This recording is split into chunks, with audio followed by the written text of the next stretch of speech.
వెంట్రుక కూడా పీకలేరు. Phone tapping పై ఏం చేసుకుంటావో చేసుకో. కేటీఆర్ రేవంత్ రెడ్డికి సీఎంగా పనిచేసే తెలివి లేదు.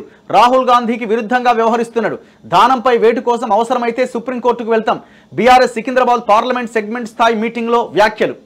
సిగ్గు, శరము, బుద్ధి అన్ని వదిలేసినాడు కేటీఆర్. టోటల్ అన్ని గాలికి వదిలేసి హేయమ్మ ఏదైతే అదైంది అని ఆ నోరుని మోరిలాగా మార్చేసి మాట్లాడుతూ ఉన్నాడు. ఫోన్ ట్యాపింగ్ పైన ఏం చేసుకుంటావో చేసుకోనా.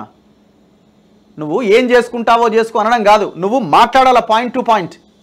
బీఆర్ఎస్ వర్కింగ్ ప్రెసిడెంట్గా ఉన్న నువ్వు ఫోన్ ట్యాపింగ్ ద్వారా రియల్టర్లని, వ్యాపారులని బెదిరించి ఎలక్టోరల్ బాండ్స్ రూపంలో డబ్బులు సొమ్ము చేసుకున్నారా లేదా సమాధానం చెప్పాలా. హీరోయిన్ల ఫోన్లు ట్యాప్ చేసినట సమాధానం చెప్పాలా. మీ ప్రగతి భవన్లో ఉన్న ఆడవాళ్ళ భార్యల ఫోన్లను ట్యాప్ చేసినట సమాధానం చెప్పాలా.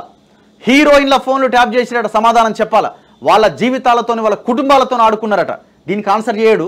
ఏం చేసుకుంటావో చేసుకో అయిపోయిందా? ఒక సింగిల్ స్టేట్మెంట్ ఇవ్వగానే ఒక్కొక్క అలిగేషన్ మీద నువ్వు రెస్పాండ్ అవ్వాలా.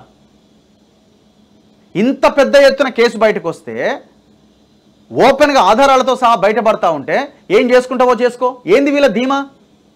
వీళ్ళ ధీమా ఏంది అసలు? ఫోన్ ట్యాపింగ్ విషయంలో కానీ కాళేశ్వరం విషయంలో కానీ KCR and co, KTR and batch ఈ మాఫియా యొక్క ధీమా ఏంది? కాళేశ్వరం విషయంలో మెగా కృష్ణారెడ్డి మధ్యలో ఉన్నాడు కాబట్టి, మెగా కృష్ణారెడ్డి అందరికీ పైసలు ఇచ్చింది కాబట్టి మమ్మల్ని టచ్ చేయలేరు అన్న ధీమా వాళ్ళలో కనిపిస్తూ ఉన్నది. రెండోది, మరి ఫోన్ ట్యాపింగ్ విషయంలో ఏమున్నది? ఎందుకు ఇంత ధీమానా లేకపోతే మేకపోతు గాంభీర్యం ఏదో అంటారు కదా అదా? ఇంత ఓపెన్గా ఇంత దుర్మార్గాలకు పాల్పడి మళ్ళీ ఏం చేసుకుంటావో చేసుకో. నువ్వు ఏం చేసుకుంటావో చేసుకో అనడం కాదు, నువ్వు ప్రజలకి సమాధానం చెప్పు.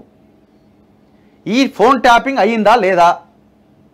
నువ్వు నీ కులపోళ్ళందరినీ పెట్టుకొని ఫోన్ ట్యాపింగ్ చేసినవా లేదా సమాధానం చెప్పు. రేవంత్ రెడ్డికి సీఎంగా పనిచేసే తెలివి లేదట. రాహుల్ గాంధీకి విరుద్ధంగా వ్యవహరిస్తున్నాడట. రాహుల్ గాంధీకి విరుద్ధంగా వ్యవహరిస్తే రాహుల్ గాంధీ చూసుకుంటాడు. నీకేందా?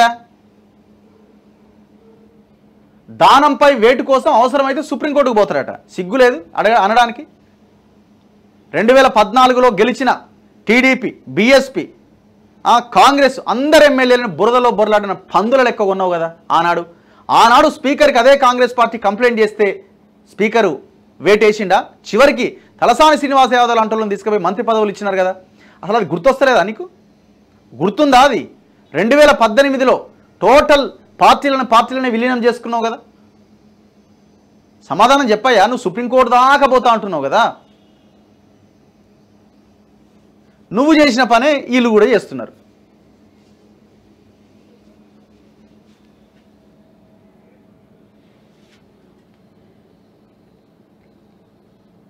మరి అట్లనే చెప్పు. కార్ రేసింగ్లో 53 కోట్ల ట్రాన్సాక్షన్ నాకు సంబంధం లేదు. ఏది మన సెక్రటేరియట్లో ఈ సిస్టమ్స్ కొనుగోలులో దాదాపు 270 కోట్ల పైన పెద్ద ఎత్తున స్కామ్ జరిగింది. వీటన్నిటి గురించి చెప్పు. ఔటర్ రింగ్ రోడ్ గురించి చెప్పు.